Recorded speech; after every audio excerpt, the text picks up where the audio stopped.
The whole Mr. Beast situation is crazy. I've never personally watched his channel. Never really cared for his channel. I've had his Feastable chocolate bars though, and I have a couple of those on my channel, like the reviews for them, but they're not all that good. They're pretty average bars. Like, I'd rather have the original Hershey bar than have their Mr. Beast Feastables milk chocolate bar or the D's Nuts bar. I'd rather have a freaking Reese's peanut butter cup or a Crunch bar. I'd rather have the Crunch bar instead of their variation of the Crunch bar. And I mean, they're $2, almost $3 where I'm at. With tax, it's more like $3. But with everything else, I look at it like, just because you did a whole bunch of good doesn't mean that you're bad. The bad decisions that you make won't tear that apart. The Roman Empire was huge at one point, and it crumbled for bad decision making and all that stuff. I'm not saying that his empire will crumble in the sense of like Illuminati. Look at Illuminati. I understand that she's not as big of a creator as Mr. Beast, but she was still a big creator, and look at her views. But then again, she catered to a different audience. Mr. Beast caters to little kids, and I wouldn't doubt these kids and whatnot just don't really care about the allegations because they don't care. They're kids.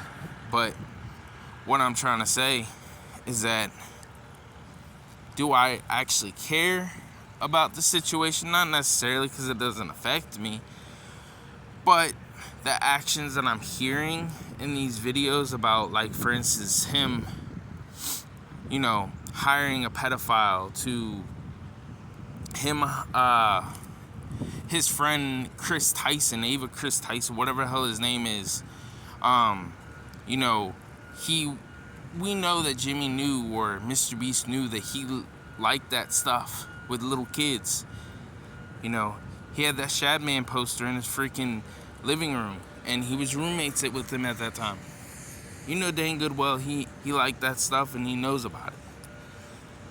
He's just trying to save his image, which is understandable. But the illegal lotteries, I feel like the illegal lotteries to little kids is pretty dang scumbaggy. I don't agree with that. I think it's pretty sad that you have to go and do that just so you can make a couple extra dollars. Because you're promoting gambling to kids. But,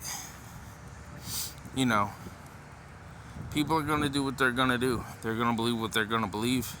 I've seen a creator, I don't know how to say exactly his name. It's like Ali Kocha or whatever.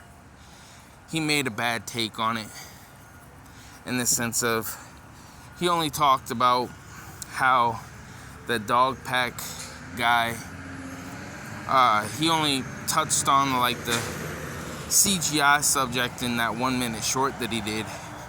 And I'm like, CGI I could care less about. I could care less about him faking the videos. I care about him aiding and abetting a freaking tiddly diddler, diaper sniffer, whatever hell you want to call it, and him promoting gambling to kids. I mean, CGI and faking your videos, whoop-de-doo. I mean, if you look at it, that's what Hollywood does with their the movies and shows. If you look at reality TV, a lot of that's scripted. Even though they say it's real life, there's some script to it. Not all of it's real.